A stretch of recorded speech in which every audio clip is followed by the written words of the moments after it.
Talking with a Dad, episode 18. We're legal. We're legal now. We're legal. Whoa. Our episodes are legal. No. Come on, that's good. You like you that. can't you can't make those jokes in this climate. The cancel culture is listening. No, you definitely can. This is the kind of joke we appreciate. Right off the rip here, episode 18 on this lovely Valentine's Eve. No. You're right. You are still in your work clothes, man. What's going on? What are you rocking? An Eddie Bauer shirt there? No, this isn't Untuck It. Untuck It. Yeah, it's actually, dude, these are so nice. Remember how we were having this conversation of if you put your arm out and but look, like this is my wrist. This is the sleeve. That's what I'm talking about. Look at the hoodie, this man. Is perfect. This hoodie. My wife bought me this. It does both. Perfect. Well, this one's a little tighter. Arms. All right. 100. Episode 18, dude. We're quickly approaching 20. You know, we said we wanted to get to double digits before we had any guests on. We're past double digits. We have not had any guests on yet, which, you know what? I'm not mad at. I've enjoyed just doing these, just us girls. It's been a good time. For our podcast listeners, I made a strange face when he said that. Yes. Shout out to Podbean. Shout out to iTunes. Everyone's favorite listening application. We love all of our audio listeners and our video listeners. You guys are all great. That's right. You're all beautiful. What do we got tonight, Steve? Do you want to immediately off the rip do a little bit of apologizing for this upcoming week's videos, because that's kind of what I feel like we should do. Get it out of the way early. You should apologize. You should apologize for what you did. Right. I should apologize for letting Steve let someone else work on his computer, somehow mess up all of his audio settings, and in turn Steve forgetting entirely all of the things that I've taught him about OBS. And actually, I figured it out. I figured it out quite quickly after you brought the situation to my attention. Almost instantaneously what it was. Are you ready? As soon as you said it, I was like, oh, fucker. He didn't set his default audio setting in OBS. Yes, I didn't add the mic back in OBS. He didn't add the mic back in OBS, which is fine. You know, these mistakes happen. We're not. I did remember to set my monitor back to 144 hertz, though. That I did right off the rip. Did it get reset to not? That's the real question. I came in and that shit was at 60, and I was like, "Oh, that's totally." Let me make sure. I'm at 240. Yeah, 240 is nice. Let's be fair. Is nice. It is not. It's not the jump that 60 you thought it was to 144 is. How many people did you have to hear say that? 0. I knew it wasn't going to be. Oh, okay. Then you're not surprised. I'm not surprised. I do really enjoy the monitor, though. I think the colors are really nice. Actually, the color quality I think is very good. Like blacks are really, really deep black, right? Whites are very bright, as you can tell when I bring my browser up here. Ready for this? Wow. Right, it's very bright. It is like I saw that. It is an incredibly bright monitor. So actually, it works really well for the games that I play. I love this monitor, but really wasn't about that. We're sorry for the upcoming videos this week. It was a really good session, I thought. I thought it was too. That's why I didn't. I just edited the video tonight. I'm actually at 4 videos edited already. I'm way ahead because I had a Wednesday off this week. So, I edited the video where we got trolled by Borderlands, and the title card popped, and we're like, "Oh, we're done!" And it was like continuing in 4. And it had the Borderlands, like what the 4 would look like in the next Borderlands. And then it shakes, and then it's 3, 2. Yeah, we're coming in close to the end of the game, though. So we're super excited for that. We've been saying that for months, dude. Yeah, I mean. But now we mean it. We're there. We're right there, dude. We're right there. We're close. Right there. We're going to finish that up really soon. I think we're probably still on track to play some Payday next. But Payday is a game where we're not going to go through the entire story. Payday will hold us over until we find our next story game, which Steve actually might have found. I don't know when that game comes out. Unfortunately, it does not drop until freaking December or something like that. Oh, okay. Yeah, just right around the fucking corner. Yeah. Outriders is the name, right? Yeah, Outriders is the game that we've been looking at. So we have a few games we could play. Right, nothing super story driven. We could play some Payday. We could play. There's like stuff to do in Borderlands after the fact. There's Destiny. There's a big DLC dropping soon for The Division. So there's a few things we could play up until then. September 2020. Okay, so September. So we got 7 months. Well, realistically, probably 6 by the time we're done with Borderlands. So we got a half a year until that comes out, which probably will be, if it doesn't flop, our next fairly heavy story-driven game. We'll probably be chiming in with some Division 2 here. We're going to go into New York. Got 4 warlords to take out. I was just looking at it. I've been doing some testing. Video doesn't look that bad when I record. All right. That's good. I got to turn everything down to Atari low, but look, it functions pretty well. All right. That's all I care about.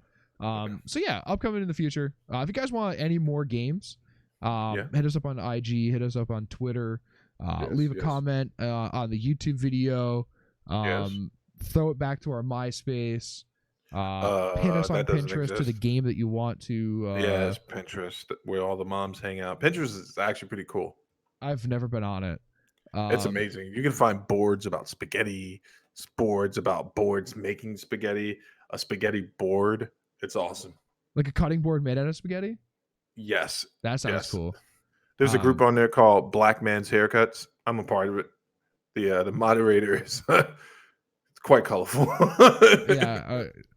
I'm not even interested in my own haircut. That's why I'm not interested in anyone else's. So yeah, so we got some stuff coming up.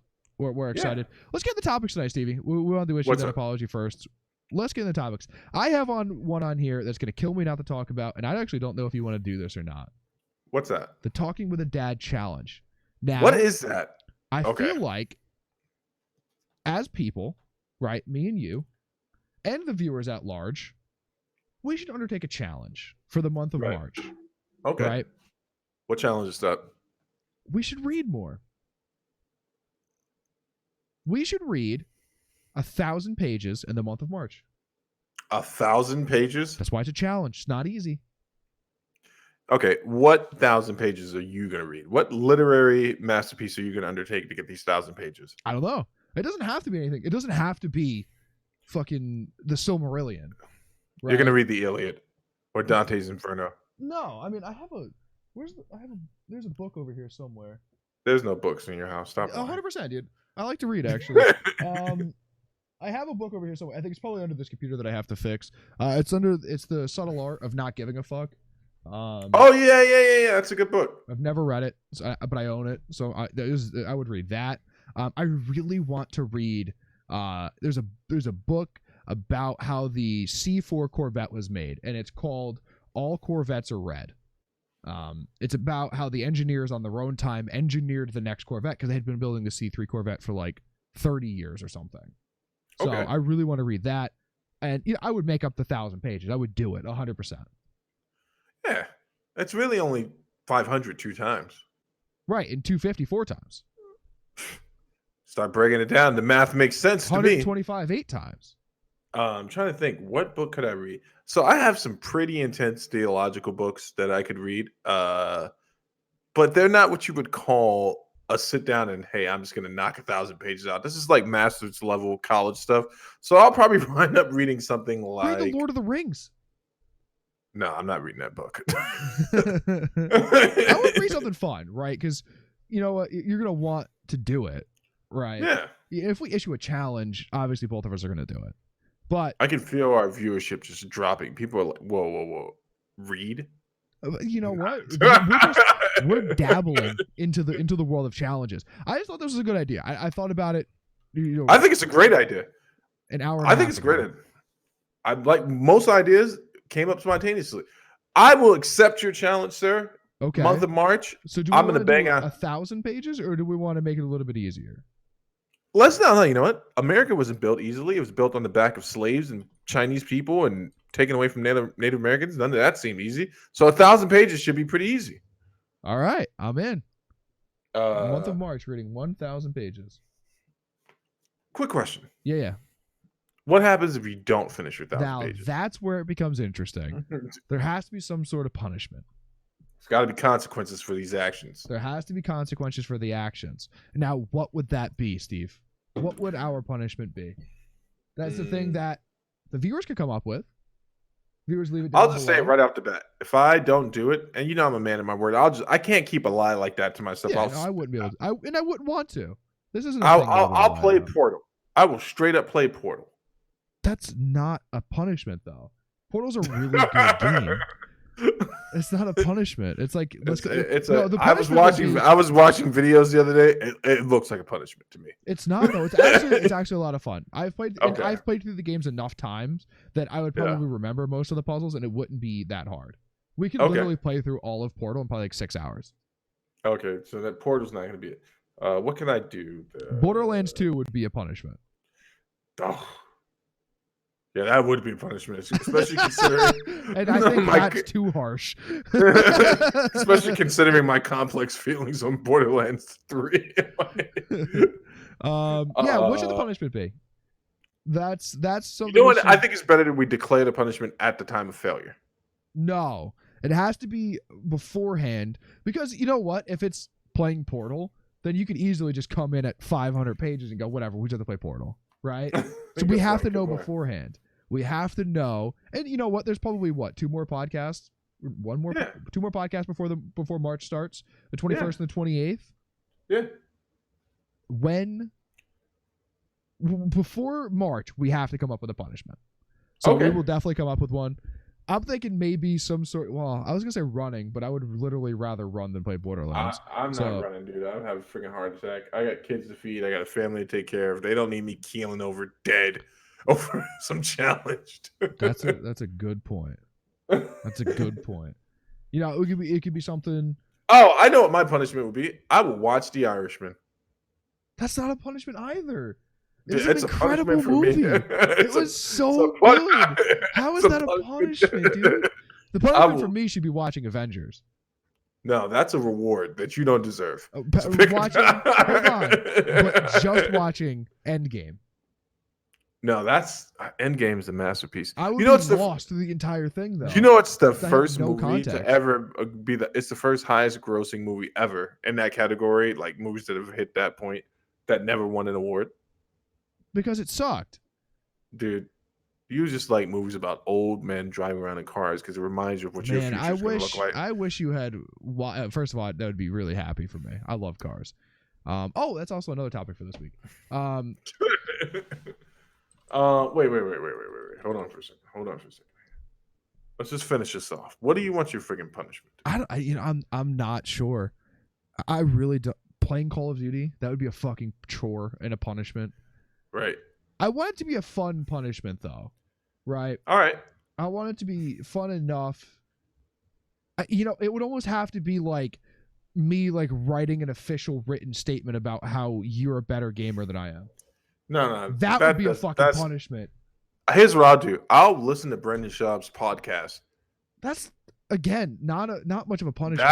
That's a punishment. But it has to be something that we can make a video out of. Oh yeah, no one can make a video out of that. Actually, you know what? He did something. He did something pretty funny. What's his co-host's name? Fake Joe Rogan. That's what I call him in my head. Brian Callen. Yeah. Oh, you're talking about The Fighter and the Kid. No, I don't listen to The Fighter and the Kid. I don't listen to that. Whoever that guy is, they were on Rogan's set. And like there's this video of them standing by a pool table and he's like, leave me alone. And Brendan Schaub's like, it's Rough House Sunday. And he tackles him, dude. I've seen that, yeah. So actually the way that started, and I have to go into the context here, was Callen said that if it went to the ground that he'd be able to take Schaub. Oh, yeah. And Schaub was like, no, you couldn't. He goes, yeah, I could, 100%. He goes, all right, well, let's do it. And he goes, wait a second. And he starts chasing him around the pool table. So. Screaming Rough House Sunday. And then he ankle picked him, and I started laughing. It was an actual yes. ankle pick. Yeah. It was really funny. So we'll figure out the consequences next week. How about we? Yeah. Well, let's come back to this next week. We're gonna figure out the consequences. We're gonna be able to make a video out of it, though. But if viewers have suggestions, please leave the suggestions down below. We'll read them. We'll take them into consideration. Nothing too crazy, right? We don't want to have to eat like hot chips or whatever. I'll do that. That's not a punishment. So. It would be fucking a chore for me. Again, I just don't want to do that. What's up? You were saying something. No. Have you had any Singapore My Fun lately? No, I just had that one time. I want to try it from a different place next time that I have it.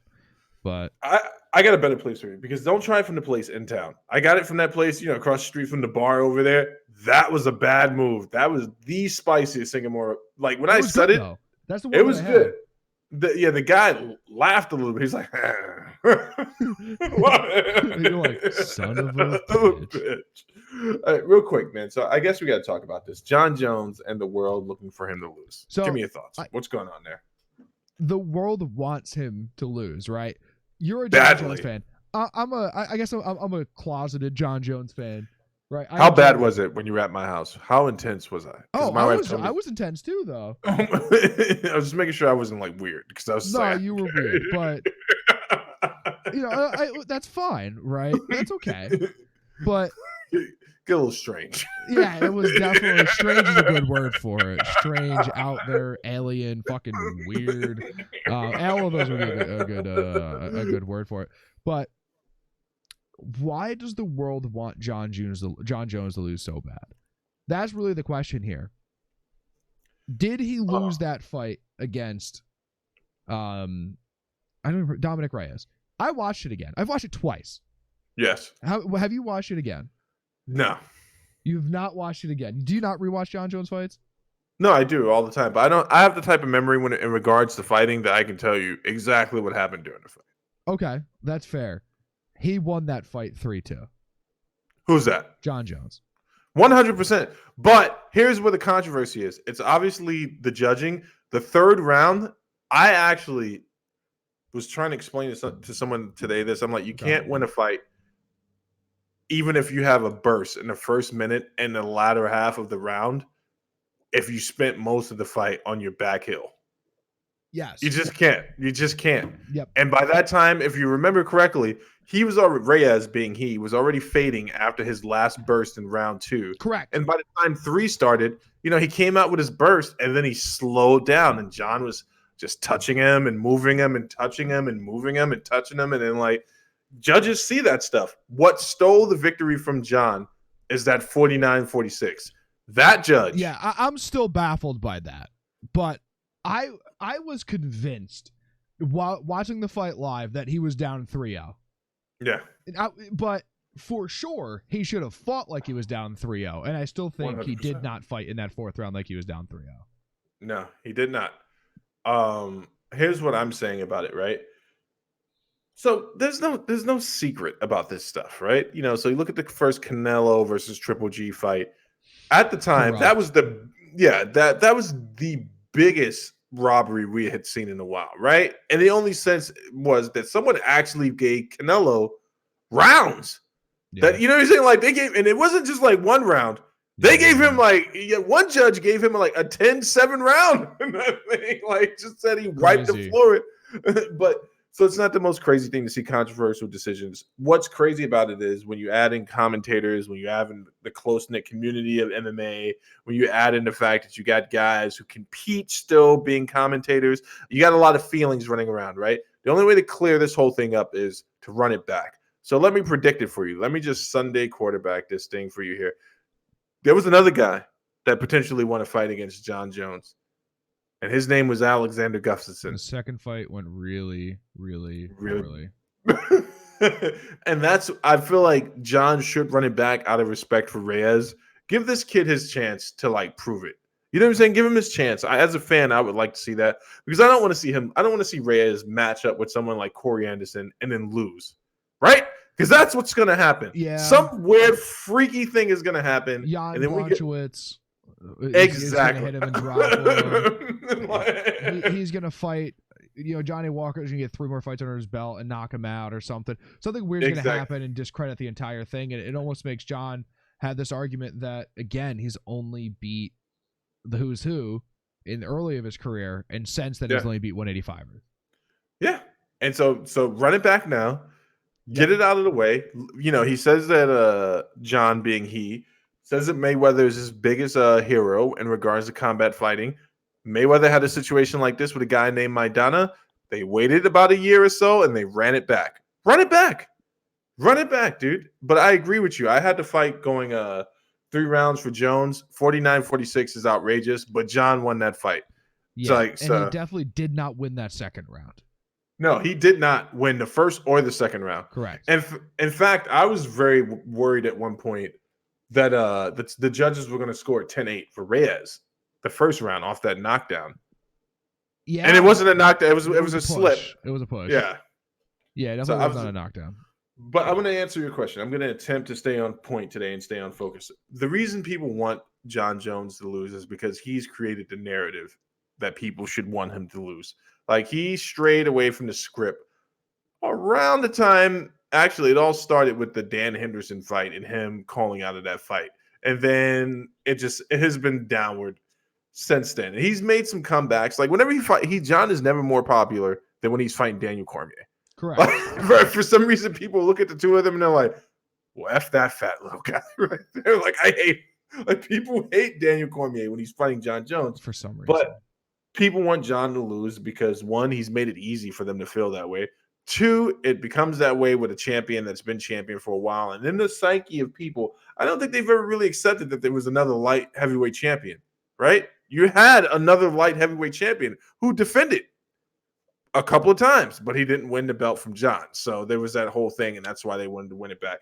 Two, he's done some scumbag things, and he is a scumbag sometimes. His interview with Ariel Helwani, this is what upsets me most about Jon. I want him to be sober, not because I have this overarching feeling that he needs to be a part of 12-12, like 12-step programs, but because of the consequences that other people in his life have experienced and peripheral to his life. We joke about it, but that pregnant woman was just out driving that night. Yeah. Right? You know what I'm saying? Like, that's why people want him to lose. Stuff like that. People also want him to lose because he's that good. They want to see, everyone wants to see a dominant champion get knocked out. Yeah, that definitely is pretty much the case. Yeah. Right? What do you think? I don't know. Right. There's the aspect of it, the same reason people want to see Mayweather lose, right? Yeah. Because Mayweather talks a lot of shit, because Mayweather knows he's good, and Mayweather will back up the fact that he is good, right? Jon talks less shit than Mayweather, but is that same area is he knows he's good, he knows he's going to win the fight, whether or not he finishes it or looks convincing, that's up to which Jon shows up that night, right? And that's a big part of it. At some point, if Khabib keeps fighting, people are going to want Khabib to lose. And people want him to lose now. Those people are racists. He has to get through Tony, first of all. Yeah. I can't say that he's going to go on to win 10 more fights, but I don't know why people want Jon to lose so bad, but that is the narrative that came out of this entire card was Jon stole that victory from Dom Reyes. Jon stole the victory from Dom Reyes. Why Jon didn't lose. Same thing with the last fight too. If we remember back, what was it? 6 months. That Thiago Santos fight. It was well, what if he didn't blow his knees out? Right? He was going to win that fight if he didn't blow his knees out. Jon was afraid to do this. Jon was afraid no. Jon was dragging him to deep waters, and Jon was doing what Jon does. And I don't like the fact that he only wins 3, 4, and 5 ever, or at least recently. Right, without finishing someone, but he does it, and that's exactly probably what he's going to do his next fight if it's not against someone he's already fought, and that's unfortunately what we're going to have to deal with for a while until he decides he doesn't want to fight anymore. Yeah, and I guess there's so many scenarios where you could just we're all just hypothetically it's guesswork, right? Daniel Cormier. So Reyes wasn't the first guy to bring the fight to him, and this is what upsets me. No, correct. This is what upsets me about MMA math, MMA analytics, just combative sport analytics. So at some point in the promotion leading up to a fight, people start believing the promotion versus the facts, right? Dominic Reyes was not the most athletic guy he's ever fought before. And 2, after the fight, he wasn't the guy that brought the fight the hardest to Jon Jones. You got to leave that for Daniel Cormier and Gustafsson. To this day, they are the only guys to ever push Jon to a place where he's like, holy shit. You know what I'm saying? Like, even with the kicks from what's his face? Santos? Santos. Like, it wasn't the same as when Daniel Cormier was barreling at him before he caught that head kick. You know what I'm saying? It wasn't the same. Or Gus in the first fight. Exactly. Is Gus 1 the closest he's ever been to losing? It was Gus and Vitor. Vitor almost broke with the arm bar. Right. Yeah, Vitor almost broke his arm. And then I think the next most dangerous fight, a lot of people slept on this fight because he did so well in it and because it was overshadowed by him eye poking as well, was Glover Teixeira. So Glover Teixeira came in, and this is when he was on the tear. And at any point, I thought he was going to put John out. But John basically did what he did to Reyes, to Glover, but he did it with more striking. Like, there was a point where he outstruck Glover to the point where Glover was reacting to every time John moved his shoulders. Wow. And, you know, like, we're talking about a guy that is a striker, is a boxer. You know what I'm saying? And, like, Dominic Reyes tired after going full in. He had an adrenaline dump. Let's call it what it was. And the same thing with Anthony Smith, right? They built this fight up into something we knew it was going to be. And then he got in there with John. Remember that you were at my house for the Smith fight, and we're all looking at this, and it never became more apparent to me that I was like, whoa, why is this guy in the ring with John? Why is he in the octagon with John Jones? Yeah, this was a bad matchup. And then Ariel Helwani, that lovable moron, said the thing that would become history. If I was Anthony Smith, I would have definitely let the disqualification go through. And that's, you know, so we have people who it's just that's just that's a sign of character and not you know, being a fighter, right? Yeah, but it goes to the zeitgeist of what I'm talking about. Why people want him to lose, because they want something different, and John's made it easy for people to want something different. Yeah, you know? Yeah, no, that's fair. That's fair. And I love the kid to death, man. I don't, you know, I'm a Jones fan. My life has been pretty bad since I became a John Jones fan. Like, it's horrible. Instead of being able to enjoy the fights, I'm always sitting there like, I've talked so much trash for years protecting this guy that if he loses, you know how many phone calls I'm going to get? That's hilarious. How many debates I've caused over this? I don't know. But I say run it back. I say run it back soon. Yeah, like you could definitely immediate rematch it. There's no one else in the division who is who cares about Blachowicz and Corey Anderson? Right. There's no one in the division who's compelling. The only other thing that he might do is go up to heavyweight. But yeah, not a good look. I don't know if he ever does that. No, I don't think he ever will unless it's a Taylor Pick fight, which, you know what? I can't blame him for that. You know, everyone gets pick'ems, but I don't. How's he going to stand with someone like Francis Ngannou? And even worse, actually, a lot of people are going to disagree with me on this. His best path to victory at heavyweight is Stipe. That's his best path to victory. Like, if I'm sitting there and I'm John's team, I'm like, this guy is beatable with the skill set that we have. Yeah, but the John that fought Reyes, I don't think beat Stipe. Does that make sense? I understand why you would say that. I definitely understand why you would say that. Because I think a smart John, I think a point fighting John, and then a John that catches Stipe off guard and hits every part of his body. Same way DC did, right? Yeah, beats Stipe. Like, it's that simple. But Stipe's a dangerous fight, dude. And he's and a lot of people, they sleep on Stipe's hands. He's got decent wrestling. Yeah. And also he's got great cardio, but the man isn't what you would call a tactically sound, you know. And he's also not unbeatable. No. Right? He's not unbeatable. So it's fair to say that the John Jones that fought Reyes would not beat the Stipe who just beat DC, right? I think those two fighters pair up well because Stipe was taking that. Those two guys who showed up beating. but then you know what, made the adjustment, came through, right? Yeah. A John that would fight at heavyweight is probably a better John than fought Dom Reyes. Oh yeah. So listen. Also, we need this fight to happen again because if I got to listen to Dominic Reyes anymore on Twitter or anything like that, it's like, hey, buddy. Oh, I haven't even. I've just avoided all of his social media. Yeah. I just don't care. And then now we got to listen to Israel Adesanya, like who, by the way, people, once he wins, actually, you know what? Here's the thing. His market share is not even that great. I thought he was a popular fighter, but apparently he's only popular like in a small niche community. You know what I'm saying? Like, but his star will rise, but people are going to want him to be beat too, because what?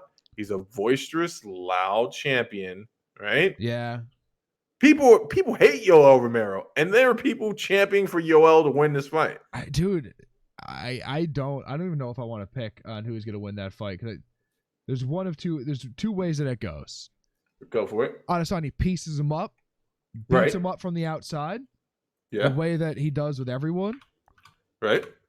Or Yoel gets inside, cracks him, and puts him down.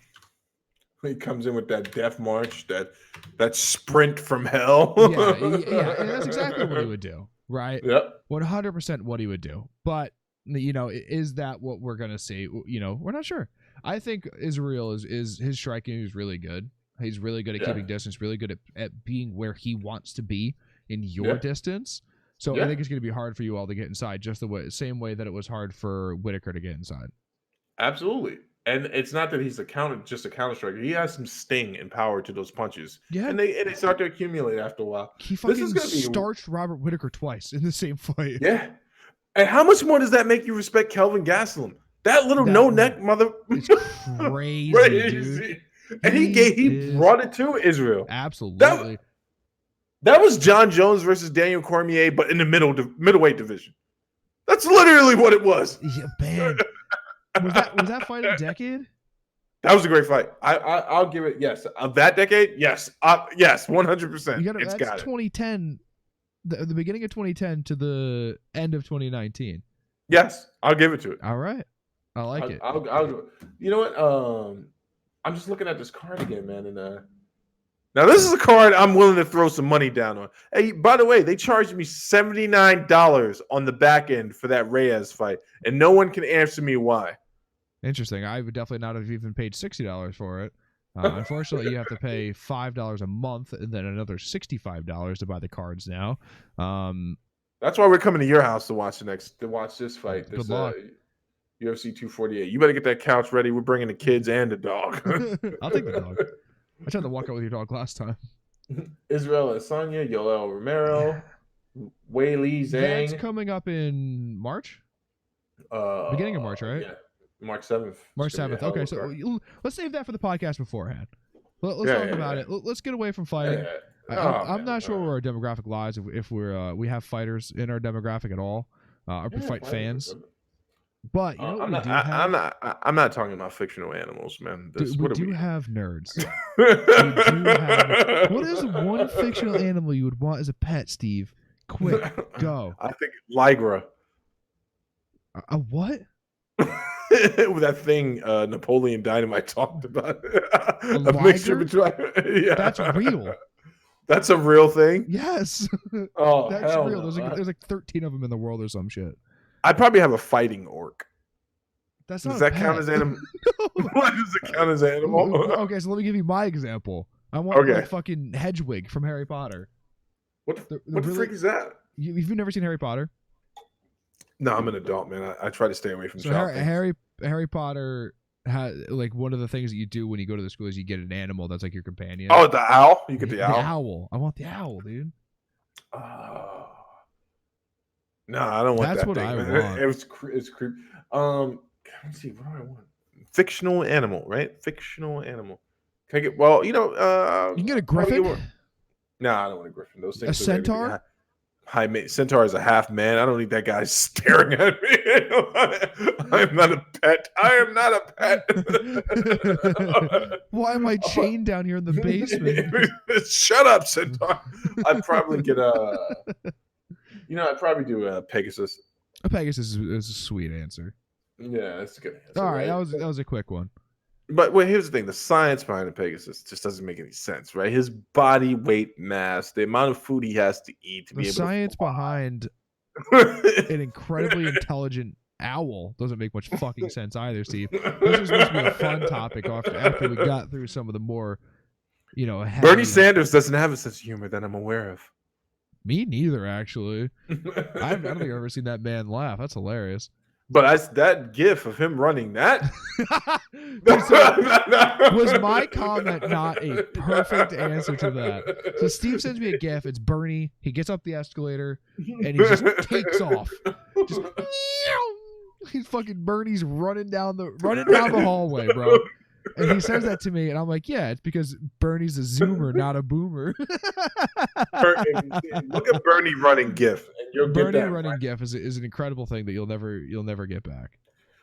Here's what I want to talk about, man. They said it couldn't be done. He released a tweet with a $1 million budget video talking about I'll never forgive, I'll never forget, and I can't forget or forgive.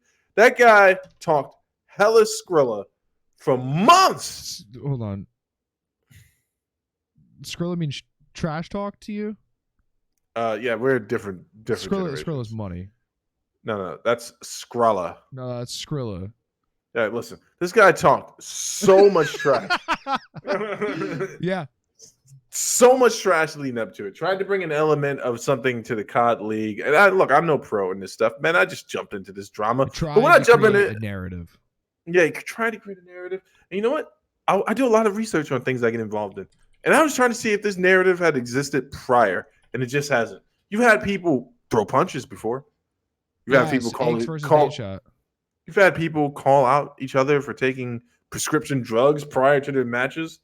That's actually just happened. Is that what we're talking about? No, this was in the past. I didn't know what happened. Actually, Adam Killisloss just came out and was like, dude, how have we not talked about the epidemic of people using Adderall in the CDL? Like, how have we not? And they're like, next page. You're an idiot. Lifetime ban. But yeah, listen. So Chicago, the Huntsmen, everyone talked trash about their logo. I kind of like the logo. If you've been to Chicago, listen. If you've been to Chicago before, if you've lived in Chicago before, if you really, really think about it, that logo does not surprise me. We're talking about a city that produced the peanut butter and jelly hot wing. All right. Oh, that sounds amazing. It's delicious. But compared to everyone else, it's the worst logo in the league. Just saying. It's horrible. It's horrible. It's the hideous thing to look at when you look at other people's logos. But it doesn't matter what your logo looks like as long as you're winning. You're winning. They are 6-0. They went to London and barely made it to the finals. Both teams barely made it into that last match with each other.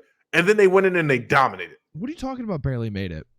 Dude, you know exactly what I'm saying. The Huntsmen have only dropped 4 maps out of 22. Dude, they're dominant right now. Dude, they had a hard time in London. They had a hard time in London. They had a hard time all 3 matches. Dude, listen. They made it through. I'm telling you, they just didn't dominate the way they could have. They had a hard time, man. They had a hard time. Go back and watch it. Go back and watch it. I'm just going to look at the schedule. I'm going to look at the results really quick. They 3-0'd the Gorillas. They beat... Wait, hold on for a second. Is that a real team? The Los Angeles Gorillas, yeah. That's a great team, man. What's their logo look like? Have you seen Shroud's logo? Where it's like the hooded figure? It's kind of like that. It's pretty sick. They 3-1'd Dallas. Right. And then they beat the Legion 3-2. And then on Sunday... Right. They beat Dallas again 3-0. Who did they play in London? What was the first team they played? There was someone they seemed to struggle with in the matches. They played against the LA Gorillas and beat them 3-0. Boy, how soundly did they beat them? Let's see. Let's go through match details right here. Oh, this is really comprehensive. I like this. This website. Oh, so you like a comprehensive list? What about when I sent you the gaming network break? That was too long. So they won the hard point 250-158. That's a clear victory. They won their Search and Destroy 6-3. That is a good victory. And then they won the. No, that's pretty strong in Search. Yeah. And they won Domination 169-167. That's close. That's close. But it's still a 3-0 victory. Okay. Let's see. They did 3-2 the Paris Legion, right? So they dropped 2 maps to the Paris Legion, but that's literally 50% of the maps they've dropped the entire season so far. Hold on, before you go on a full tirade. I just want to send my condolences to the New York team. I am pulling for you guys next year, and I hope you do something great. Moving on. Go ahead. They beat I don't Paris feel like Legion 3-1. I don't what New York did. Yeah. Yeah, they started off strong, and then they just lost to the Royal Ravens, and then Paris Legion again. That last the game against Paris Legion must be the one that I was like paying the most attention to. Yeah, but 32. So they came in, we got the matches we wanted, and then what do you get out of this whole thing? What do you take away from this, right? You can't create a narrative where there isn't one there, because that's not what people have. People will just tune in for the drama, but skill is always going to come out on top. Yep. And the better team just won. I'd be interested to hear your thoughts. Go. No, you're 100% right. So I'm just before we get into that, against the Paris Legion, they actually won both search and destroys. Okay. Yeah, so they won 6-2 on St. Petero. Wow, this website's incredible. And they won 6-0 on Arklov Peak. So they actually played really well in the search and destroys against Legion. Okay. What do I think? I think that sometimes raw talent is better than the people who play more. Huntsman has pure raw talent, right? I don't think there's anyone in the league that has more raw talent because of Scump, because of Formal, right? Because it's just those two guys. I don't care about the rest of the team. While I think overall down the road, Dallas will be a better team later in the season because they play more, they practice more, they're more regimented. Right. This is the same exact thing Optic did last year, right? This team that split to become the Empire and the Huntsman before the CDL was Optic. They went out, dominated everything online. They dropped 3 maps in scrims and in online tournaments going into the first tournament of last year in Vegas. Then they won Vegas and only dropped 3 more the entire tournament. And then didn't get a top 3 the rest of the year. Yeah. So maybe the league format helps them a little bit, which would be really cool. I actually like the league format a lot, and I also like what they're doing on YouTube. I don't know if you've noticed this. They're doing really well in their streams, right? Yes, they are. They're getting good numbers. Not amazing. What did they cap at, like 200,000 or something like that? 111, something like that. Okay. They're not getting amazing numbers. I still think it'd be better on Twitch, but when they stream to YouTube, they could segment it and they cut it into each game and then upload it after, and that's getting even more views. Yeah. So they're doing really well in that in that regard. You know why? Because when you make $1 billion a day in ad revenue, you can do whatever you want to. They only made $15 billion. I'm sorry. Which is almost $1 billion a month. More than $1 billion a month. Sorry, there's not 15 months. So yeah, they're doing really well on YouTube, and I actually like to see that. They actually released how much they paid to get it. It was a few $100 million to get the Call of Duty League on YouTube. Oh, okay. How much do you think they've made? I wonder how much they've made back from their initial investment. We won't go down that because Zach would just stop. They probably don't make their investment back for like 8 years.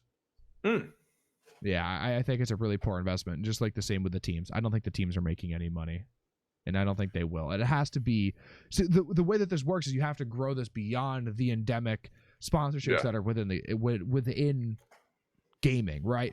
They've kind of done that. Like you see a lot of these guys get shoe deals, and you see a lot of like the bigger guys do a bunch of random stuff, right? There's down Fifth Avenue in New York City. There's a fucking billboard with Ninja on it, right? Oh. I mean, Ninja, we love you over here, but that's crazy. Right. So there's that, but you know, Coke has to come in and sponsor, right? It's a non-endemic. Nissan has done it in the past. Nissan's coming in and sponsored. There's a bunch of different things, but you have to grow the non-endemic sponsorships before you make any money back. Can I also say something? It's also got to stay around long enough, right, for people to continue in this format. Yes. And the biggest issue with Call of Duty and esports in general is what they call roster mania. Yeah. At the end of the season, everyone flip-flops teams, right? But now that I think they signed multi-year contracts, at least I hope they did. But now that they're city-based, right? We have a reason to root for the subliners, right? We're from New York. Yeah. You know, we generally root for New York teams. New York, Canada. Correct. Let's go Manitoba, Wales. But like, there's reasons to root for people now. Obviously, when you come from Optic into the Huntsman and into Dallas, which also came from Envy, which is the second biggest in Call of Duty, you're gonna have that global presence, right? And the little teams like the Mutineers, the Minnesota Rocker, who are playing really well, all of those guys, subliners, right? Those guys are gonna have issues growing at first, but once it starts to catch on, it'll explode in these cities. Yeah. And that'll be really, really fun to watch. You know who they should talk to? Me. Zuffa. Oh. Yes, use. Zuffa. Be Really? willing. Yeah. Oh my goodness. Do you know how in debt those guys were before the UFC started to take off? Like, I'm sure there were plenty of meetings like, Dana, I got to tell you, you can't take that chopper to fucking Vegas again, dude. We can't afford it. We cannot afford it. Please stop, for the love of God. I think this is the right step, and I agree with everything you said. The right step in becoming a household name is by staying consistent, and also I think it's smarter for this thing to be on YouTube. I will take that to my grave. It does better for the community that it's on YouTube than it is on something like ESPN, and you got to put up with an element. They've done Apex tournaments on ESPN. They've done Call of Duty tournaments at X Games. That does really well. Yeah. They're the same demographic. Right. The people who watch ESPN all day are probably not the same demographic as me. No, I'm telling you right now, when they see it, the channel goes off. Like, they may tune in for a second and then call their grandson, but that's it. Yeah, that's kind of what I would think too. But at some point, it has to go to TV. Yeah, which is weird for me to say because I've been so against cable TV. Right. But at some point, they have to make a push for it to be on TV. I think it's the only way it gets bigger. When did the UFC blow up? Stephen Bonner versus Forrest Griffin on Spike TV. There you go. That was what? Tough One? Yes. Right. Tough is the answer I was looking for. The Ultimate Fighter is what really blew it up. They did really well. Right? Yeah. Now, whether they do a Chicago Huntsman show, right, or a Getting to the Game show, which, hold on, let me trademark that for a second because I just fucking came up with a really good idea. Right. It has to be somewhere involved in TV and on a major network, so you can get the people outside of my demographic, right? You would have never even fucking known about any of this unless I was like, hey, by the way, right?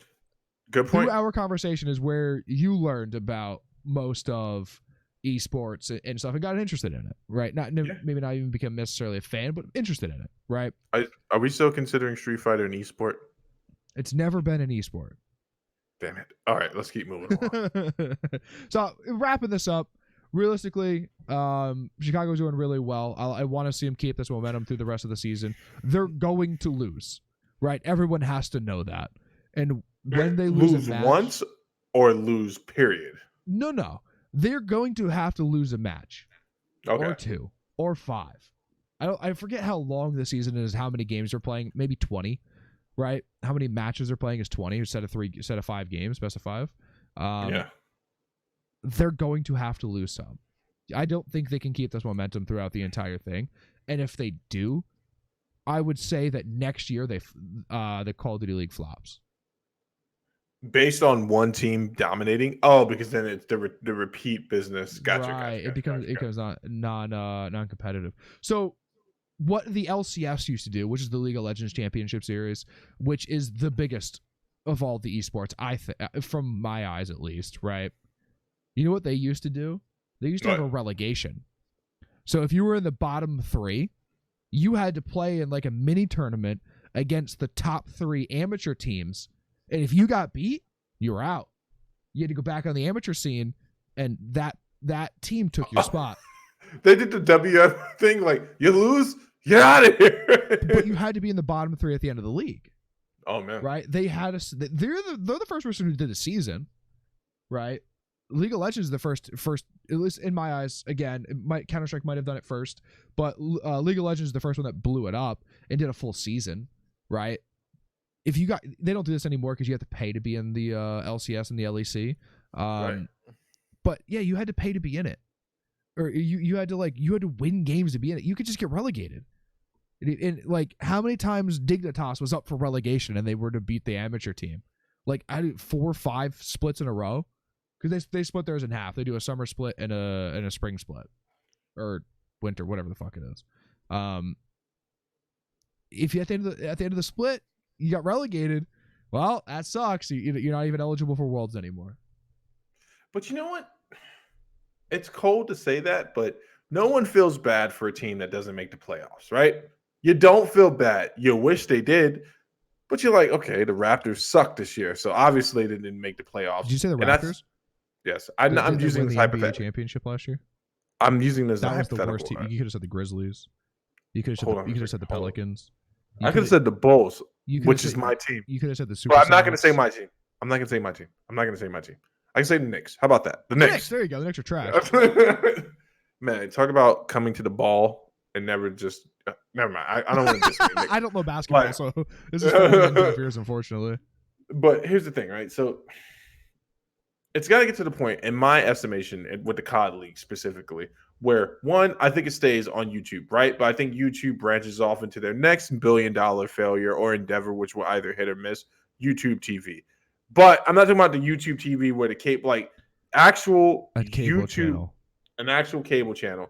Correct. And for their money, because the YouTube TV isn't doing bad. It isn't. I don't actually know any numbers on it, but go ahead. Sorry. I don't think it's doing bad. You know, it's not one of those things I've heard. You usually can tell when a YouTube property, a Google property is sucking because it's the first thing people talk about. But they either introduce it on something like DirecTV Now, which is also a streaming cable service. Go for it. How bad is it doing? Subscribers. That's not bad. It's like $50 a month. Is it? It's expensive. 2 million subscribers, and it offers 7 channels. For the basic, it's 50. Oh, rewind. Didn't we talk about this one night on another podcast? Or was it Gaming with a Debt? At any rate, they introduced their own channel on that. I think they introduced one on DirecTV Now, another streaming TV service, and possibly because they're not going to do it on Disney. Disney's not going to let it happen, so it's not going to be on Hulu. You can forget about that. Yeah. But I think they'll also do it. You know, most smart TVs come with a very annoying feature called TV Plus. Have you seen this thing before? No. You accidentally hit a button and it takes you to all these internet channels. And I made that face because that article came out five hours ago because YouTube turned 15 today. Did it? Yeah. Wow. Anyway, congratulations, YouTube. You're not legal yet. Give us some money. Sorry, I didn't mean to cut you off at the end there, buddy. I apologize. I'm looking at prices. No, it needs to happen because $49.99 a month. It's $49. $49.90, $50 a month, dude. Yeah, that's what I pay for DirecTV Now, but I have like the premium package. But 2 million subscribers. It's not bad. That's good. That's really good. That's really good. I'm about to sign up. I would like to see what their key. I'm not signing up. Yeah, I was gonna who's your? Never mind. At any rate, I don't watch TV, dude. I'm sorry. Billionaire versus billionaire. Daddy Warbucks versus I don't know any other Captain nomenclature. Crunch. There it is, a little guy that's cutting the top of your mouth with his sharp cereal. I've never had Captain Crunch. Keep going. It's delicious, dude. Captain Crunch with the berries, amazing. Bloomberg versus Trump. This is not actually a real headline, but this is the headline they want you to be interested in. They're both from New York. And let's give you a little back history on Bloomberg because he's actually, if you're looking closely enough, if you're assuming the point of view of a guy like Donald Trump, you're thinking he's your worst nightmare. Donald Trump has never really been accepted by the upper echelon in New York. Can't go to any Upper East Side party without people going like, oh, it's Donald again. But Bloomberg steps in the party, and they're like, Bloomy, hey! My boy Mike. I feel bad for Trump in this instance because not only is Bloomberg his worst nightmare, he's also shorter than him, and he has to deal with this. You know, Bloomberg's a bona fide real billionaire. You know, he's got that real money. Long man dropped $120 million like it was nothing on ads. And most of them just to troll Trump. He said, what? Spend $20,000 to fly the team out for the caucuses? What are you, nuts? No. 100 mil. dropping just to upload pictures of Trump looking bad playing golf on a Super Bowl commercial. So if you don't know anything about the political landscape, I'm not going to presume to be some scientific mind that you can rely on, but I will tell you this, right? Bloomberg had no intention on running if he thought Joe Biden can get the job done. And Correct. Then we see suddenly late in the game, Bloomberg appears like a phoenix rising out of the Democratic ashes saying, hey, something's wrong with Joe. The moderate Democratic space is now up for grabs. So you have the far left, the very progressive part of the group being spearheaded by, of course, Bernie. Elizabeth Warren is just a distraction from that. And she's been a functional distraction. She's been in like 5th place right now, though. 4th or 5th place. She'll be out of here pretty soon. She'll be going the way of Cory Booker and Auntie Camila and the rest of the people. Because in actuality, the real Yang is my guy, man. I don't agree with a word that man says, but he says it so calmly. And it's not worth that much money. He says it so calmly where I'm just like, man, I feel really good right now. Like I went to go see a good doctor or something. Like Yang he's a very confident man. I think it's because he's willing to attempt to articulate his argument and he doesn't like go off into a bunch of nonsense. He'll straight up tell you like, where's that money coming from? You, of course. We're all going to chip in to give the less fortunate $2,000 a month. It's $1,000 a month and everyone gets it. Everyone gets it? Correct. I don't think everyone gets it, buddy. That doesn't make sense. That's what universal basic income means. No. That can't be what Yang is talking about because everyone can't get $1,000 a month because that's not economically sustainable. How could we all get $1,000 a month? You do realize there's many countries around the world that actually do this, right? Right. Name 2. Finland and Germany. All right. And let's talk about the state that those 2 countries particularly are in. Finland is one of the highest GDP per capita of the entire world. My brother, Finland's going to be under the water pretty soon.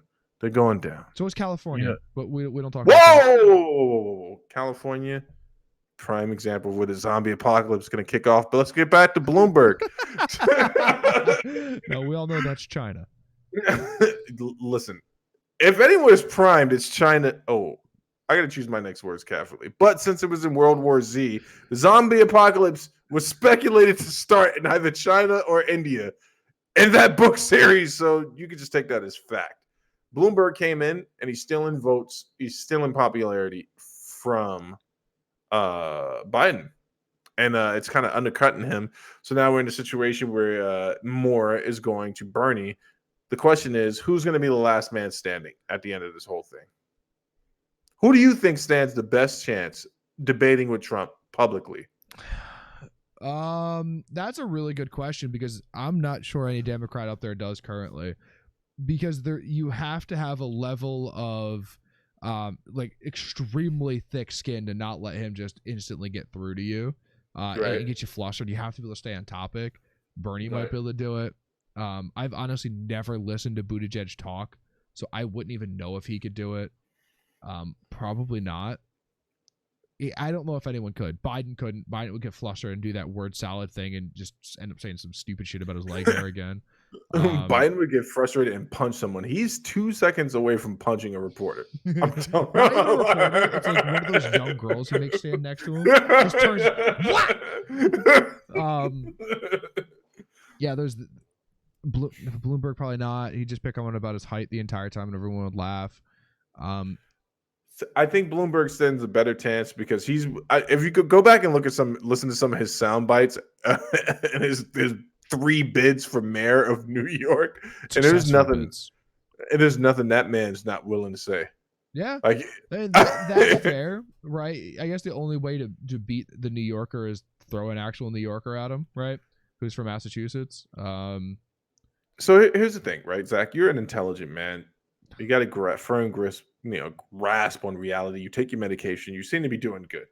Here's what I'm going to ask you, right? Has Trump embedded himself like a tick into the psyche of his constituents and otherwise, to the point where people are so fearful that no one can stand with him? Because the debate is supposed to be about the most intelligent argument. Are you following me thus far? Yeah. It's supposed to be about the most intelligent argument with the most data to back up that argument. It's not even supposed to be a place for conjecture, right? You can't say words like I feel or I think or let me call my intern and they can bring me the data. You're supposed to come into a debate ready to do what? Debate the point. One person takes it. Debate the facts. One person takes the affirmative, and then you go back and forth. But everything's disintegrated to the point of celebrity and conjecture is the best way I can describe without throwing up in my mouth a little bit. I think that at this point, at this place, man, none of the Democrats look strong. I agree with you there. But look at the way we're gauging them, right? You hear the language people use to describe these candidates. If you close your eyes, it almost sounds like they're talking about horses. Yeah, right. It almost there's a huge part of that, right? So that's a big thing of the way that I talked about it. What's crazy to me is how the mainstream media hates Bernie, right? Yes. Have you seen how clear that is? I saw a blurb from one of these mainstream medias, was CNN, CNBC, whatever it was, where it was Bernie Sanders 26%. Warren, Biden, Buttigieg, 52%. Yeah. Why he's not good? Well, I mean, good thing he's going to lose to the three of them combined. Yeah. Why would they're so against putting Bernie at the top? They've left him out of polls when he was leading polls. They're like, oh yeah, and other 60% or whatever it is, right? Like they've left him out of polls. They do blurbs like that where suddenly it's Bernie versus the next three candidates total. Yeah. Right. Yeah. It's crazy to me to think that these news stations are so against this guy, but seemingly also so against Trump. They're just against whatever is popular right now because that's going to get the clicks. Right. That's going to get the eyes. So here's my thing, right? My only concern is the moderate Republican or Democrat is the only way that the country moves forward. And middle, thank you. I don't agree with anything Bernie says. Not one thing. But I respect the sentiment behind it. I respect his heart. I understand where he's at as a person. And where he's coming from. And where he's coming from and where he's been, most importantly. This is not a guy that just woke up one day and threw on a hat and said he's down with the civil rights movement. And while you're at it, I'm not a part of the woke movement, right?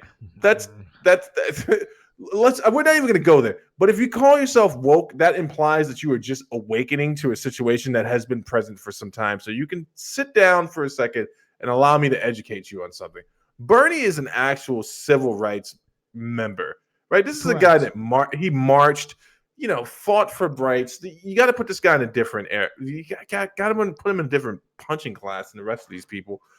But the fact of the matter is, besides that, I don't agree with his policies, but I agree with the sentiment. But he's too far left for me, right? Like, I mean, when I say he's too far left, he's so far left on certain fiscal situations where I'm like, there's no way this happens without completely alienating the rest of the country, which moves us further away from the goals that the founding fathers had, even if those same founding fathers, their policies didn't fit people who look like me very well. But what I'm saying to you is, if we're going to heal the country, we got to start looking for ways to work together in the middle, right? That means I'm probably going to shake hands with a few people I don't like in the name of doing something to better the country. I don't have, but it's just not going to happen with Bernie. It ain't going to happen. So, I almost want to say you're wrong on that, but I think generally where you're coming from is correct. But the way that the current political climate is in the U.S., I think you almost need someone like Bernie to realize how centered we actually kind of want the country. So you need someone to polarize everyone else on the right. But also that pendulum can't swing back, right? I agree with you, brother, but see, this is the problem. The pendulums. So first we had Obama, and then the pendulum swings all the way right, and now we have a guy who's not really even considered a classical Republican, and has exposed other people for not being classical Republicans either. All. So now the pendulum, and I agree with that point. I don't think another polarizing figure is what we need. I think if Bernie was more centered on, if his argument was like, hey, so I want to make sure that while providing health care for other people who can't afford it, the most vulnerable of the population, that I don't somehow infringe upon those who want to keep their current plans and they don't experience any exorbitant amount of tax raises or penalties, which there's a way to get there. Then that's a language I'm understanding. Not because it's more subdued, because it's like I understand where we're at. I want to make sure that I protect the inner city youth just as much as I want to make sure the middle America farmer is getting his just due. I want to stop outsourcing to Russia to get shrimp when we can get shrimp here. You know, that's yeah, for sure, right? And you want to stop outsourcing steel and you see everything is made better here, but it's more expensive. Exactly. It doesn't have to be, but it's more expensive. The labor's more expensive. Everything is more expensive here, which in turn makes everything else more expensive. Sorry, go ahead. No. You bring me to the next point. It's like two of our biggest microchip companies. You know who I'm talking about. We're not going to give them any props, but they get silicons and synthetics from China, dude. And I was like, man, is this just the way it is? Can we not produce this? And then lo and behold, I find that someone came like, hey, in the background, like, we may not be able to make those same synthetics, but we can make things that are comparable and they would be cheaper for the American population to be able to consume and readily available, thus employing.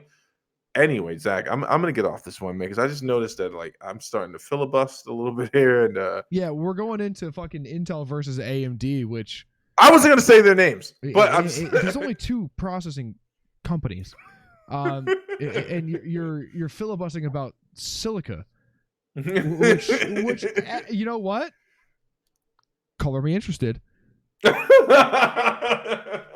But I don't know if everyone else is, because I could do this. And you know that for a fact. I could talk about the minutia of CPUs for a decade. Yeah. Right.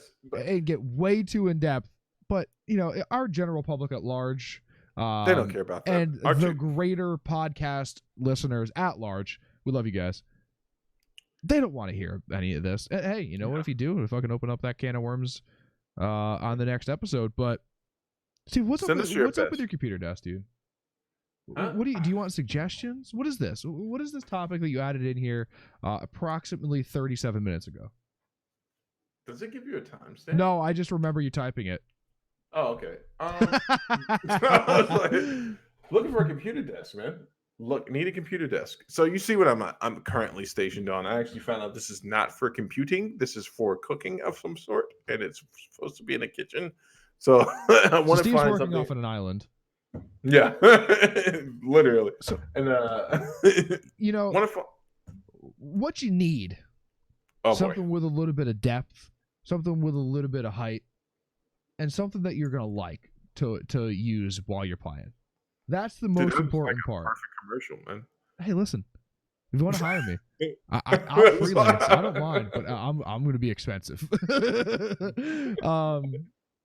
Right, that's the most important thing. You have to go and sit in front of desks and see what you're going to like. Now, here's where we get into the weird part. Go and sit in front of just some regular tables. Because sometimes, because a desk is going to give you 2.5 foot of depth, right? Right. A regular table is going to give you double that. And if you could get like a small, like, not like a card table, right? But like a small, really sturdy, like nice wood table, I bet you that would be better for you than a traditional desk. You think so? Correct. 100%. I've been looking at some stuff. My wife has found some interesting stuff for me that I like more professional wood, kind of like what you're describing, with shelves and stuff like that. That's definitely not going to be good. Sorry. That's not going to be good. I'm not getting a gaming desk. I saw one. Why the fuck would you? With something with like tables, racing stripes, and a chair behind. So there is one gaming desk that's really cool. That the entire top of it is made of a mouse mat, right? And that's pretty neat. But you'll never utilize that to its full extent, and I couldn't see it go down. Here's what I'm thinking about doing, man. So I feel bad because first this printer's got to go. I'm just thinking about getting a piece of wood from where the opening is. You've been down to the man cave. You've seen the desk. You know the little hole opening to the edge.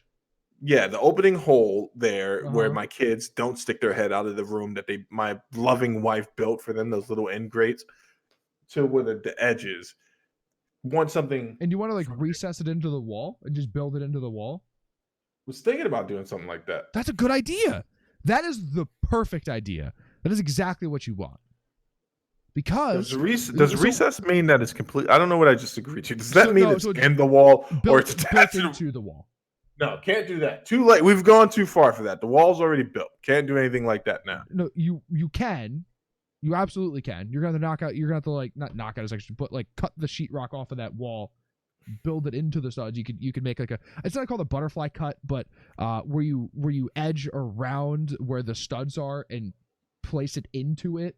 Like, you know, you get 3 inches into around the stud and then re-sheetrock around it, and that would be recessed into the wall. When you were saying all of that, it sounded amazing. All I kept hearing was thousands and thousands of dollars. Listen, Steve, so I know a little bit of a secret. Let me come over and do it. Let's make some content out of it. Let's make some content out of it. There's no resets in real life. I know a little bit about woodworking, and so there is one thing I was going to say. There's an alternative, something that doesn't involve killing my family and like making them my wife upset with me. I saw that you can get these brackets kind of, right? And kind of mount the wood to the wall a little bit, you know? So the issue you hit with that is how sturdy is that going to be over the long term? So then there's that, and then there's just getting legs and just getting a nice piece of wood. Like, I actually like the wood from the island, but I don't like the drawer, right? And I want it to be a little bit low. See, I don't know if you can see this. Let me bring the camera down here. It gives no context. It's context right here, dude. The hand doesn't go up right. It's no context. I was trying to explain that to Zach before, but he wasn't listening. Like, need... So, realistically, his little area that he plays on is probably like 10 inches too high. Yes. It needs to be about almost a foot lower. Again, you could build that super easy, right? Yeah, we just get some wood. Where can we steal some wood from? You purchase it at a store.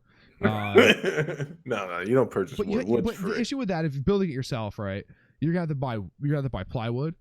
You're gonna have to buy like 2x2s for legs or whatever. You're gonna have to buy finishing wood to make it look nice. Paint? You're gonna sand it? No. Yes, we would sand it 100%, and you would probably use some sort of epoxy on the top. You would not paint it because paint's gonna rub up on your fucking hands. Yeah. You would put epoxy on the top of it so it's nice and smooth on the top. Some sort of lacquer or probably some sort of glass epoxy, so it would look really nice. But that's what you would have to do. It's a lot of work. Can we get a shot of your desk really quick? Does that camera move? No, it's on a tripod.